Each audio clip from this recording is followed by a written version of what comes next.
My name is Walter Munk, M-U-N-K, and I'm a professor of oceanography at Scripps and have been here since for over 70 years.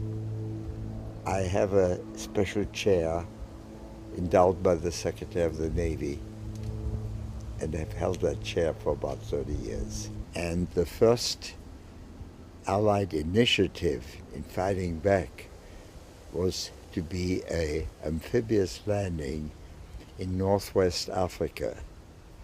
And I was working in the Pentagon and learned about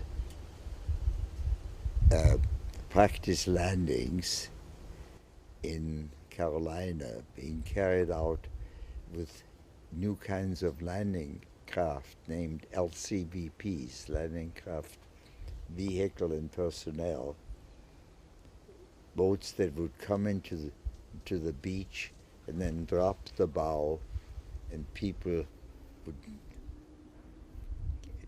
run out of the bow onto the beach and establish a beachhead, and learned that and found that that when the waves exceeded 5 feet height, that the landing craft would broach, turn parallel to the beach, waves would break into the landing craft, people get hurt, and exercise would be secured, waiting for a day with calmer conditions.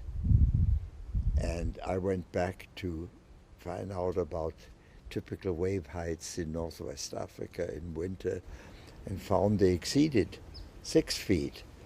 And I wondered what would happen if, under those conditions, and I asked my commanding officer about that, and he told me to just forget about it because he was sure that the authorities had considered that and I should do what I was told. I was 25 and had no reputation and no background, very junior. But I couldn't quite forget about it, so I telephoned Harald Sverdrup, whom I had met for 2 summers, who'd become my teacher, and begged him to come out. And he very kindly took the next flight, and we sat together for about a month in the Pentagon to try and figure out how we could predict waves so one could pick a relatively calm day for the exercise. It seemed like the only possible solution.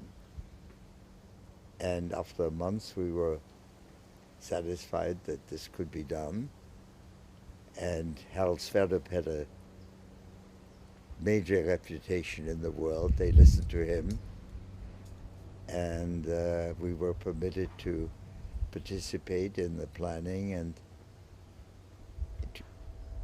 to pick and to predict the waves at the landing beaches and to pick a relatively calm 2 days. And the landings took place under relatively good conditions.